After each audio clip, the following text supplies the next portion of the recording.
నమస్కారం. ఆధ్యాత్మిక సుధాసాగరం ధర్మ సందేహాలు కార్యక్రమానికి స్వాగతం. అనునిత్యం ప్రేక్షకులకు ఎన్నో ఆధ్యాత్మికపరమైన సందేహాలు వస్తూనే ఉంటాయి. వాటిని ఉత్తరాల ద్వారా, ఈమెయిల్స్ ద్వారా మాకు రాసి పంపిస్తూ ఉంటారు. వారి ఆధ్యాత్మికపరమైన సందేహాలకు పండితులచే శాస్త్రీయ సమాధానాలు అందించే కార్యక్రమం మన ధర్మ సందేహాలు కార్యక్రమం. ధనుర్మాసం ప్రారంభం అవుతున్న నేపథ్యంలో ధనుర్మాసానికి సంబంధించిన అనేకానేక సందేహాలకు మరి శాస్త్రీయ సమాధానాలు అందించేందుకు మనతో పాటు ఉన్నారు ప్రముఖ ఆధ్యాత్మికవేత్త, గణిత శాస్త్రవేత్త, ప్రవచన వాచస్పతి, అభినవ వ్యాస బ్రహ్మశ్రీ డాక్టర్ టికేవి రాఘవన్ గారు. వారిని అడిగి ఎన్నో విషయాల్ని తెలుసుకుందాం. నమస్కారం గురుగారు. నమస్కారం అమ్మా. గురుగారు, మొదటి ఉత్తరం చూద్దామండి. ఈ ఉత్తరాన్ని గంగాభవాని గారు కాకినాడ నుంచి రాస్తున్నారు. ధనుర్మాసం అంటే విశేషం ఏంటి తెలియచేయండి అంటూ కోరుతున్నారు. ధనుర్మాసం అంటే సూర్యుడి గతి ప్రకారము సూర్యుడు ఒక్కొక్క రాశిలో ప్రవేశిస్తున్నప్పుడు ఒక్కో ఋతువు ఏర్పడుతుంటుంది. సూర్యుడు ధనువు రాశిలో ప్రవేశిస్తున్నాడు. ఆ నెలకి ధనుర్మాసం అని పేరు. అది రేపు మనకి 15వ తేదీకి మొదలవుతుందన్నమాట. అంటే సూర్యుడు ధనువు రాశిలో ప్రవేశిస్తున్నాడు అంటే దాన్ని ధనుర్మాసం అన్నారు. ఇది సాధారణంగా మామూలుగా చెప్పుకునేది. కానీ దీనికి మన పెద్దలు ఏం చెప్పారంటే ప్రతి మాసానికి ఓ విశేషం ఆధ్యాత్మిక పరంగా కూడా చెప్పారు. ధనుస్సు అంటే ఉపనిషత్తు ఏం చెప్పిందంటే ప్రణవోక్షయం ధనువు, ఓంకారమే ధనుస్సు. ప్రణవోక్షయం ధనువు శరోహ్య ఆత్మ. ఈ మన ఆత్మ శరము కావాలట. ఆ ప్రణవానికి ఈ శరాన్ని జోడించి బ్రహ్మ అనే లక్ష్యాన్ని భేదించినట్టయితే ఇహలోకంలో సుఖము, పరలోకంలో సౌఖ్యము రెండూ లభిస్తాయి అని చెప్పడానికి ధనుర్మాసము అన్నది మనకి ఏర్పడుతుంది. ఈ ధనుర్మాసం నెల రోజులు కూడా భగవదారాధన. చాలామంది విష్ణుఆరాధనే అనుకుంటారు. కానీ దక్షిణాదిని ఇప్పటికీ సాంప్రదాయం ఏంటంటే ఈ మాసంలో శివాలయాల్లో కూడా ఆరాధన జరుగుతూనే ఉంటుంది. ఇది అంటే సూర్య భగవానుడు ధనురాశిలో ప్రవేశిస్తున్నప్పుడు ఆ నెలంతా కూడా ధనుర్మాసము అన్న పేరు అన్నమాట. అది విశేషం ఇక్కడ. ఒక ఈమెయిల్ చూద్దామండి. శిరీష గారు టొరంటో నుంచి పంపించారు. ఈ మాసాన్ని మార్గశీర్షము అంటారు. ఎందుకని? ఇంకొక విశేషం ఉందా? ఇందాక చెప్పుకున్నాం కదా, సౌరమానాన్ని అనుసరించి సూర్యుడి గతిని అనుసరించి ధనుర్మాసం అన్నాం. మన తెలుగు వాళ్ళకి చాంద్రమానము.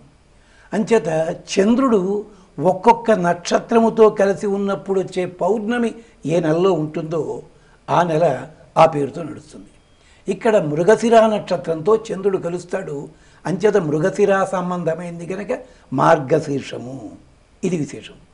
తమాషా ఏమిటంటే మృగశీర్ష నక్షత్రం పద్మావతి అమ్మవారి నక్షత్రం, స్వామిది శ్రవణ నక్షత్రం. ఇది కూడా ఒక విశేషం. అంటే అమ్మవారు అయ్యవారు కలిసి ఉండగా ఆరాధన చేయడం చాలా విశేషం. పైగా పౌర్ణమితో మృగశిర కలవడం. పౌర్ణిమ చంద్రుడు కదా, చంద్ర వంశము లోపల కృష్ణుడు ఆవిర్భవించాడు. అందుకని ఈ ధనుర్మాసానికి ప్రత్యేకించి మార్గశిర మాసానికి చాలా విశేషం. అంతేకాకుండా భగవద్గీతలో ఉంటాడు మాసానాం మార్గశీర్షోహం ఋతూనాం కుసుమాకర. ఋతువులలో వసంత ఋతువుట, మాసాల్లో మార్గశీర్ష ఉంటాయి. ఇదేమిటండి, అది గొప్ప అయితే దానికే ఉండాలి, దీనికే ఉండాలి కదా అంటారా? దీనికే వేదాంతార్థం చెప్పుకోవాలి. మార్గశీర్షము మనం అనుసరించాల్సిన మార్గాలలో ఉత్తమమైన మార్గం ఏమిటి? భగవద్గీతలో కర్మయోగం చెప్పాడు, జ్ఞానయోగం అన్నాడు, మరొకటి అన్నాడు. అన్నీ చెప్పి చెప్పి చెప్పి భక్తి యోగం అన్నాడు చివరికి. అది కూడా దాటిపోయి ప్రపత్తి మామేకం శరణం వ్రజ అంటే శరణాగతి. అన్ని మార్గాలలోకెల్లా కూడా శ్రేష్టమైన మార్గము శరణాగతి. దీనికి పెద్ద హడావిడి పడవక్కర్లేదు. అన్నమయ్య భాషలో గతి అయి నన్ను రక్షింతువో కాక శిక్షింతువో ఎను వెరపెల్ల వెడచి నీ పాదము చేరితి. నువ్వేం చేసుకున్నావు చేసుకో. మనకి పెద్దలు ఒకరుండేవారు, సంతాన గోపాలాచార్యుల వారిని, 13 భాషలో నిధి. ఆయన ఒక చోట అన్నారు, శరణాగతి అంటే ఏం లేదు నాయన, ఆంగ్ల పరిభాషలో దేవుడు అంటే గాడ్ అని ఉంది కదా, ఆయన ముందు స్పెల్లింగ్ తిరగేసినట్టుగా పడితే చాలు అన్నారు. అంటే భగవంతుని ముందు విశ్వాసముతో పడి ఉండుట, అదే శరణాగతి. ఆ శరణాగతి తత్వాన్ని చెప్పిన వైభవాన్ని చెప్పిన మాసం కనుక దీన్ని మార్గశీర్ష మాసం అంటే నక్షత్ర మండలం పద్ధతి, సౌరమండలం, చంద్ర పద్ధతి, దీంతో పాటుగా వేదాంతార్థం ఇది. అందుకని మార్గశిర మాసం అని చెప్పి చాలా గొప్పగా ప్రసిద్ధి దీనికి. ఇది విశేషం. మరొక ఉత్తరం చూద్దామండి. ఈ ఉత్తరాన్ని పద్మజ గారు బెంగళూరు నుంచి రాశారు. ధనుర్మాసాన్ని వైష్ణవ సాంప్రదాయంలో ప్రత్యేకంగా భావిస్తారు. ఇది ధనుర్మాసం కేవలం వైష్ణవులదే అన్న భావన రావడానికి మన కేవలం ఒక 2-3 తరాల కిందటి వరకు అక్కడి నుంచి వచ్చింది. అంతకుముందు అందరిళ్లలోనూ చేసేవారు. అంటే మనకి తెలుసుండి 18వ శతాబ్దం దాకా కార్తీకం మార్గశిరం రెండూ కూడా అన్ని చోట్ల జరిగేది. ఎందుకో తర్వాత ఏమంటారంటే దాన్ని పాలనాదండ ప్రభావం అంటారు. అంటే మహారాజు ఎవరున్నారో అతన్ని అనుసరించి మార్పులు వచ్చాయి. నిజానికి ఇది వైష్ణవులకి మాత్రమే కాదు అందరికీ ఉందనడానికి మనకి తిరువెంబావై అనో గ్రంథం ఉంది. అది 20 పాసురాలు. ఈ నెల రోజులు చదివే 30 పాసురాలు తిరుప్పావై అంటారు. ఇక్కడ ఏ భావం ప్రకటన అయ్యిందో అక్కడ తిరువెంబావైలో అదే భావం ప్రకటన అవుతుంది. అంతేకాకుండా ఈ ధనుర్మాసంలో విశేషం ఏమిటంటే ఆచరించిన ఆండాళమ్మవారు గోదాదేవి అంటాం. ఆవిడంటారు, ఊరు నాడుం ఉలగమెల్లాం. ఈ వ్రతం వల్ల మా ఊరొక్కటే కాదు సుమా, మా దేశం కాదయ్యా, ప్రపంచమంతా క్షేమంగా ఉండాలి అంటూ ఆవిడ ప్రార్థన చేస్తుంది. కానీ కొన్ని కారణాల వల్ల మార్గశీర్ష మాసం ఇలా అయింది. ఇంకో కారణం ఏమిటంటే కార్తీకం గడిచిపోయింది, కృత్తిగా అనగానే అగ్నిదేవుడు కుమారస్వామి అనేసరికి ఏమైపోయింది, ఇది శివప్రీతికరము అన్న భావన ఏర్పాటు చేసుకున్నారు. కానీ కార్తీకంలో కూడా కార్తీక దామోదర వ్రతాలు ఉన్నాయి, అది మర్చిపోతున్నాం మనం. అంటే ఏమైందనమాట, కాలంలో అందరినీ ఆరాధించే విధానం ఉన్న కొన్ని కారణాల చేత అది ఒక తోటికి పరిమితం అయిపోయింది. కానీ కాదు, ప్రతి మాసము కూడా భగవదారాధన సంబంధమే. కానీ మార్గశీర్ష మాసంలో ప్రత్యేకించి ఆళ్వారులు, ఆండాళ్ వీళ్ళందరి పాసురాలను అనుసంధానం చేసుకుంటారు కనుక ఇది ప్రత్యేకంగా మార్గశిరము గొప్పది అని అంటారు. మరొక కారణం కూడా చెప్తాను. ఈ మార్గశిర మాసము దేవతల కాలమానం ప్రకారం అది బ్రాహ్మీ ముహూర్తం. అంచేత బ్రాహ్మీ ముహూర్తంలో మనకి మళ్ళీ ద్వాదశి రాబోతుంది, వైకుంఠ ఏకాదశి రాబోతుంది, స్వామి దర్శించుకుంటారు. ఇవన్నీ జరుగుతాయి కనుక అందుకని ఆ ప్రీతికరముగా ప్రత్యేకించి దీన్ని మనం విశేషంగా చెప్తాం. అది మరొక ఉత్తరం చూద్దామండి. ఈ ఉత్తరాన్ని శైలజ గారు అమలాపురం నుంచి రాస్తున్నారు. కార్తీకం శివప్రీతికరం, మార్గశీర్షం విష్ణు ప్రీతికరం అంటారు కదా, మరి ఈ 2 నెలల్లో స్నానానికే పెద్ద ప్రాముఖ్యం ఇస్తారు. చాలామంది ఆధ్యాత్మికవేత్తలు ఏం చెప్తున్నా, స్నానం చేయండి, ఇలాగే చేయండి, నాశనం అయిపోతారు లేకపోతేను ఇలాంటివి బెదరగొడుతున్నారు. నిజమే, వ్రతాల్లో పద్ధతి ఉంది. కానీ ఎందుకు ప్రాతకాల స్నానము అన్నదానికి చక్కటి వివరణ యజుర్వేదం ఇచ్చింది, ఋగ్వేదం ఇచ్చింది, అధర్వణవేదం కూడా ఇచ్చింది. ముందుగా ఆధునికులైన పిల్లలకి అంటే యువతీ యువకులకి వాళ్ళ మనసులోని సందేహం తీర్చడానికి విజ్ఞాన శాస్త్రపరంగా ఏముందో చెప్దాం. కార్తీక మార్గశిరకి ఏమవుతుంది, చలికాలం కదా. చలికాలంలో పగటిపూట తక్కువ, రాత్రిపూట ఎక్కువ ఉంటుంది. గమనించండి. అంటే ఏం జరుగుతోంది, పగటిపూట సూర్యుడు వెలిగిన తరువాత రాత్రి కాగానే నీళ్ల లోపల ప్రవేశిస్తాడు. అంచేత రాత్రిపూట ఎక్కువ ఉంది అంటే అర్థం ఏమిటి, నీటి లోపల సౌరశక్తి ఎక్కువగా ఉంటుంది. ఇది యజుర్వేదం చెప్తుంది. యద్వై దివా భవతి, ఎప్పుడైతే తెల్లారిందో నీటి లోపల అగ్ని ప్రవేశిస్తాడు, ఎప్పుడైతే రాత్రి అవుతుందో సూర్యుడు ప్రవేశిస్తాడు. అందుకనే పగటిపూట నది నీళ్లు చూచినట్టయితే ఎర్రగా కనిపిస్తాయి, అదే నది నీళ్లు రాత్రిపూట తెల్లగా కనిపిస్తాయి. 15 సూక్తాల్లో చెప్పింది. అంటే తెల్లవారుదామున స్నానం ప్రత్యేకించి చేయడంలో అంతరార్థం ఏమిటి అంటే ఇక్కడ నీటిలో ఉన్న సౌరశక్తి యావత్తు కూడా సాధించుకున్నట్టే పెట్టుకుంటాడు. చలికాలంలో పగటిపూట తక్కువ ఉంటుంది, ఈ సౌరశక్తి అక్కడ ఉపయోగిస్తుంది అతనికి. రాబోతున్న సంక్రాంతి పండుగ వస్తుంది, అప్పటికి మళ్ళీ సూర్యుడు అందుకుంటాడు వేడి, అది తట్టుకోవడానికి వీలుగా ఇంత గొడవ ఉంది. అంతేకాదు వర్షాకాలంలో సూర్యుడు కనిపించలే, చలికాలంలో సూర్యుడు కనిపించట్లేదు, సౌరశక్తి అవసరం. ఇది విజ్ఞాన శాస్త్రపరముగా విశేషం. ఇది వేదాంత శాస్త్రపరముగా ఏమిటంటే నాట్కాలే నీరాడి అంటారు ఆండాళం వారు. తెల్లవారుజామునే స్నానం చెయ్యండి. ఎందుకంటే మనలో ఉండే పాపక్షాళన జరగాలి, శరీరంలో అంగప్రత్యంగాలన్నీ బాగుండాలి అంటే నీటి లోపల సౌరశక్తి, అగ్నిశక్తి, వరుణశక్తి 3 ఉండాలి. తెల్లవారుజాముని సూర్యుడు బయటకు వస్తున్నాడు, అగ్ని లోపలికి వెడుతున్నాడు, 2 శక్తులు కలుస్తున్నాయి. ఇక్కడ వరుణుడు ఎలాగా ఉన్నాడు. అక్కడ అధర్వణ వేదం ఆయుర్వేద రహస్యాలు చెప్తుంది.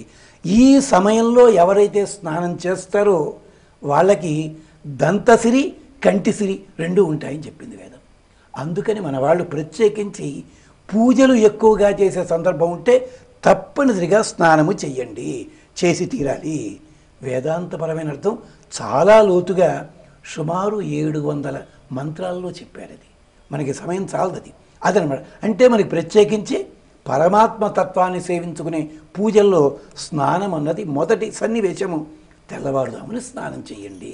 అందుకని కార్తీకంలో, మార్గశిరంలో. ఇది ఎవరికి ఆరోగ్యం బాగాలేని వాళ్ళని ఇబ్బంది పెట్టలే, వాళ్ళు కూడా మార్గాలు చెప్పారు. అది గమనించండి. మరొక ఉత్తరం చూద్దామండి. ఈ ఉత్తరాన్ని ప్రీతి గారు నిర్మల్ నుంచి రాస్తున్నారు. ఈ వ్రతం గోదాదేవి ఆచరించింది అంటారు. ఎవరు గోదాదేవి? గోదా అంటే కోదై అంటే పూలమాల అని తమిళంలో. అక్కడ అక్షరం మారి తెలుగులో వచ్చరికి గోదా అని మారింది.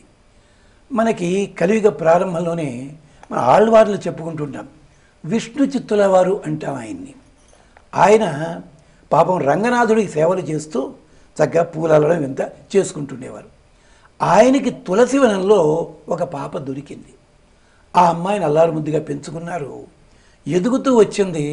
తండ్రి గారి వల్ల కథలన్నీ వింటూ భగవంతుడికి తనను తాను అర్పణ చేసుకుంది. ఆవిడ ఎక్కడుండేది ఆయనతోటి? శ్రీవిల్లిపుత్తూరు అనే క్షేత్రంలో, ఇప్పటికీ దక్షిణాది ఉంది శ్రీవిల్లిపుత్తూరు, అక్కడ వటపత్రశాయిగా. అక్కడ ఆ అమ్మాయి స్వామికి పూలు సమర్పించేవారు తండ్రి గారు. మరి భగవంతునికి తాను తగినది అవునా కాదా అనుకోవడం చూసుకోవడానికని నాన్నగారు తయారు చేసిన పూలమాలను తాను అలంకరించుకునేందుకు ముందు అద్దంలో దూసుని మురిసిపోయేది, మళ్ళీ నిశ్శబ్దంగా బుట్టలో పెట్టేస్తుండేది. అందుకని తాను విడిచిన పూలు మాలను స్వామికి సమర్పించింది కనుక ఆమెకి ఆముక్త మాల్యద అంటే చూడి కొడుత్త నాచ్యార్, చూడి కొడుత్త నాచ్యార్, ధరించి సమర్పించిన అమ్మాయి అన్న పేరు. అదే మనకి తెలుగులో వచ్చరికి నాంచారమ్మ అని మార్చాం మనం కాస్త దాని పదాన్ని. అంచేత ఆవిడ గోదా. గోదా అంటే కోదై అంటే పూలమాలిక వంటి చక్కటి మనస్సు కలిగినది, స్వరూపం కలిగినది. సరే, సంస్కృతంలో గోదా అనేసరికి ఇక వ్యాఖ్యానాలు బ్రహ్మాండంగా. గో అంటే వాక్కు, వాక్కునిచ్చేది. గో అంటే భూమి, భూమిని మనకిచ్చేది. గో అంటే ఇలా 27 అర్థాలు మనకి పెద్దలు చెప్పారు. అంటే విష్ణు చిత్తుల వారనే ఆయన్ని తమిళ భాషలో సాంప్రదాయంలో పెరియ ఆళ్వార్, పెద్దలు అని అంటారు, పెరియ ఆళ్వార్ అంటారు. మనమంతా కూడా భగవంతుడా నాకు ఇది ఇయ్యి, నాకు ఇది ఇయ్యి, నాకు ఇది కావాలంటాం. నువ్వు బాగున్నావని ఎప్పుడు అడగం. మొట్టమొదటిసారిగా పెరియ ఆళ్వార్లు భగవంతుడా నువ్వు క్షేమంగా ఉండవయ్యా, నువ్వు బాగుండు, నేను బాగుంటా అన్నారు ఆయన. పల్లాండు పల్లాండు అంటూ తమిళంలో గానం చేశారు ఆయన. ఆయన ముద్దల కుమార్తె, పెంపకంలో పెరిగిన తల్లి గోదా. ఆవిడ్నే నన్ను రక్షించడానికి వచ్చిన తల్లివి నువ్వు అంటూ ఆండాళ్ అన్నారు ఆయన. అందుకని ఆండాళ్ గోదా విశేషం. ఇది అమ్మవారి పేరుతోటే ధనుర్మాసం ప్రత్యేకించి మనం చెప్పుకుంటాం. మరొక ఉత్తరం చూద్దాం గురుగారు. ప్రవల్లిక గారు విజయవాడ నుంచి రాస్తున్నారు. కాలాన్ని ఇలా విభాగించడం అంటే ఈ నెల గొప్పది, ఈ ఋతువు గొప్పది అని ఇలా భావించడం అవసరమా? తెలియచేయనంటూ కోరుతున్నారు. నిజమే. మన ఇల్లు కట్టుకున్నాం, ఇంట్లో అన్ని గదులు ముఖ్యమే. కానీ ఒక్కొక్క గది ఒక్కొక్క పని కోసం ప్రత్యేకమైన సందర్భంగా ఉపయోగిస్తుంది. ఇంటి లోపల ఏ భాగము వృధా కాదు, వృధా అయిందంటూ ఉండదు. అలాగే కాలము కూడా ఇది మంచిది చెడు అని ఎక్కడా చెప్పలేదు. కాలమంతా భగవంతుని స్వరూపమే. వేదం చెప్తుంది అనాదిర్భగవాన్ కాల, ఆది అంతము లేని కాలము, ఆది అంతము లేని భగవంతుడే. ఆయన సంవత్సరోసి పరివత్సరోసి, ఆయన పేరు సంవత్సరం, పరివత్సరం, అనువత్సరం, మాసము, నక్షత్రము, అయినం, ఇన్ని పేర్లు. అంతేకాదు ఋతువులన్నీ కూడా భగవంతునికి అంగ ప్రత్యంగములు. ఒక్కొక్క ఋతువు మన శరీరంలో కన్నే ముఖ్యం, ముక్కు ముఖ్యం అని లేదు, ప్రతి అంగం ప్రత్యేకత ఉన్నదే. అలాగే ఋతువులన్నీ, దాంట్లో శరత్కాలము ఉత్తరపక్షము, మరొకటి దక్షిణపక్షం అని చెప్తూ హేమంతో మధ్యం. హేమంత ఋతువు వచ్చిందంటే భగవంతునికి హృదయస్థానం ఇది. ఇప్పుడు హేమంత ఋతువులోనే వస్తాయి కార్తీకం, మార్గశిరం. అంటే కార్తీక మార్గశిరాల్లో మార్గశిరం ప్రత్యేకించి హృదయస్థానం అంటున్నాం. ఇక్కడ మనం వ్రతం చేస్తున్నామంటే ఎక్కడున్నట్టు? స్వామి హృదయంలో ఉన్నట్టు. దీనికి విష్ణుపరముగా విష్ణు ధర్మోత్తరం చెప్పింది, శివపరముగా మనకి వామన పురాణం చెప్పింది, నక్షత్రపరముగా మనకి మత్స్య పురాణం చెప్తుంది. కాలమంతా భగవంతుడి స్వరూపమే. అందుకని ఒక్కొక్క కాలంలో ఒక్కొక్క రకమైన ఆరాధన చేస్తే దీనివల్ల మొత్తము సంవత్సరం అంతా క్షేమంగా ఉంటాము. అంచేతనే ఋతూనాం కుసుమాకర మాసానాం మార్గశీర్షం. అక్కడ ఋతు శబ్దము, ఇక్కడ మాస శబ్దము ప్రయోగించారు. అన్నీ ప్రధానమైనవి. ఇంకొక్క మాట కూడా చెప్పుకోవాలి. అర్ధనారీశ్వర తత్వం అంటాం. అర్థం ఏమిటంటే కాలంలో మొదటి భాగం పురుష భాగము, రెండవ భాగం స్త్రీ భాగం. అందుకనే చైత్రంలో రాముడిగా వచ్చాడు, శరదృతులో అమ్మవారిగా వచ్చారు. రెండూ కలిసి చూసాం అర్ధనారీశ్వర తత్వం. ఇది చెప్పడానికి మనం కాల విభాగం చేశాం. అలాంటి కాల విభాగంలో ఇప్పుడు మళ్ళీ మార్గశీర్షంలోకి మనం అడుగుపెట్టాం. హృదయ స్థానంలో ఉంటాం. ఈ నెల లోపల మీరు ఏ సాధన చేసినా ఎక్కడికో వెళ్ళడం కాదు, మీరు ఎక్కడ కూర్చొని చేసినా స్వామి హృదయంలోనే ఉంటారు అని అర్థం అన్నమాట. ఇది కూడా మనకి యజుర్వేదంలో 3వ కాండ చాలా గొప్పగా వివరించింది. గురుగారు, మరొక ఉత్తరం చూద్దామండి. ఈ ఉత్తరాన్ని శ్రీయా గారు చెన్నై నుంచి రాస్తున్నారు. ఈ నెలలో గోదాదేవి రచించిన తిరుప్పావై అనే గ్రంథంలో పాసురాలు చాలా విశేషంగా చెప్తారు. ఆ విశేషం గురించి తెలియచేయండి అంటూ కోరుతున్నారు. సముద్రాన్ని పట్టుకొచ్చి చిన్న పాత్రలో పెట్టమని న్యాయమా తల్లి? సరే, గుడికా రూపంలో చెప్పుకుందాం. తిరుప్పావైలో 30 పాసురాలు ఉన్నాయి. తిరుప్పావై అంటే అమ్మవారు పాడిన పాట అని సాధారణంగా చెప్పుకుంటారు. చాలామంది అంటారు మాకు తమిళం అర్థం కాదు కదండి అని చెప్పి. పర్వాలే, ఉయ్యాల్లో పడుకున్న పిల్లవాడి గొడవలో హాయి అంటే భాష లేదు దాంట్లో, పిల్లాడు నిద్రపోతున్నాడు. ఈ పాసురం గొప్పతనం అలాంటిది. దీంట్లో గుళికా రూపంలో సమాధానం ఏమిటంటే వేదములకు విత్తనము తిరుప్పావై అని పెద్దలు అంటారు. ఓపిక ఉంటే ప్రతి పాసురంలో కనీసం 20 వేదవాక్యాలు దొరుకుతాయి. ఇదంతా చాలా విశేషం. ఇక్కడ విశేషం ఏమిటంటే ఈ తిరుప్పావైలో మనమంతా వ్రతం చేద్దాం సంకల్పించుకోవడం ఒక భాగం. ఈ వ్రతం చేయడానికి 10 మంది కలిసి రండి అంటూ 10 పాసురాల్లో 10 మంది ఆడపిల్లల్ని చేర్చుకోవడం.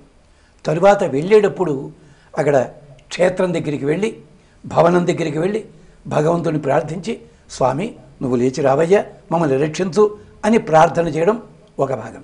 అయిన తరువాత స్వామి వచ్చిన తర్వాత మేము ఎందుకోసం వచ్చాము స్వామి కరుణించు, దీంతో తిరుప్పావై వ్రతం పూర్తవుతుంది. మరి ఎందుకయ్యా ఇంత కాస్త కథ ఇంత గొప్పతనము అంటే వేదములలో ఉండే వాక్యాలు తిరుప్పావైలో కనిపిస్తాయి. అంతేకాదు భాగవతము, రామాయణము, భారతము ఇత్యాది గ్రంథాల్లో ఉండే అద్భుతమైన ఘట్టములు చిన్న చిన్న పదాల్లో ఆండాళం వారు అందంగా పెట్టారు. అన్నిటికంటే ముఖ్యమైనది ఏమిటంటే ఈ వ్రతము ఏ వర్గము వారికో, ఏ కులము వారికో, ఏ సాంప్రదాయం వారికో కాదు. ఈ వ్రతాన్ని ఎవరు ఎలా ఆచరించినా, వ్రతము పేరు చెప్పి స్నానము చేసినా చాలు ఫలితం ఉంటుంది అంటూ చెప్పి చిట్ట చివరిగా ఒక్క మాట, గుళ్ళో ఉన్న రాతి విగ్రహం మాకేం ఉపయోగం అనే ఆలోచన చాలామందికి ఉంటుంది. కాదు, నీకు శ్రద్ధ, భక్తి, విశ్వాసం ఉండి శరణాగతి చేస్తే గుడిలోని విగ్రహము రూపము ధరించి బయటికి వచ్చి నిన్ను దగ్గరికి చేర్చుకుంటుంది అని రుజువు చేసింది ఆండాళ్ళమ్మవారు. వటపత్రశాయిగా ఉన్న స్వామికి శరణాగతి చేస్తే శ్రీరంగ క్షేత్రంలో రంగనాథుడు పడక వదిలిపెట్టి కదలి వచ్చి గోదమ్మని పాణిగ్రహణం చేసి తనలో తీసుకున్నాడు. ఇది తిరుప్పావై. చమత్కారంగా నాన్న పాడిన పాట భగవద్గీత పాడగానే 18 అక్షరులు నాశనం అయిపోయాయి. కానీ అమ్మ పాడిన పాట 30 చరణాలే తిరుప్పావై. లోకాలన్నీ బాగుపడ్డాయి అన్నాడు ఒక ఆధునిక కవి చమత్కరిస్తూ. అది తిరుప్పావై వైభవానికి గుళికా రూపంలో ఒక సమాధానం. అది విశేషం. గురుగారు, మరి మీ అమూల్యమైన సమయాన్ని కేటాయించి ఈనాటి మన కార్యక్రమంలో ధనుర్మాసానికి సంబంధించిన ప్రేక్షకులు అడిగిన అనేక సందేహాలకు శాస్త్రీయ వివరణ అందించారండి. చాలా సంతోషం. ధన్యవాదాలు. నమస్కారం. వీక్షించారుగా ధర్మ సందేహాలు కార్యక్రమాన్ని. మరి మీకు కూడా ఏమైనా ఆధ్యాత్మిక పరమైన సందేహాలుంటే మాకు రాసి పంపించండి. మా చిరునామా ధర్మ సందేహాలు, కేర్ ఆఫ్ భక్తి TV, road number 92, Jubilee hills, Hyderabad 5,96,000. మా ఇమెయిల్ ఐడి bhaktihyd@gmail.com. ఇది ఈనాటి ఆధ్యాత్మిక సుధాసాగరం ధర్మ సందేహాలు కార్యక్రమం. మరొక కార్యక్రమంలో మళ్ళీ కలుద్దాం. అంతవరకు సెలవు. నమస్కారం.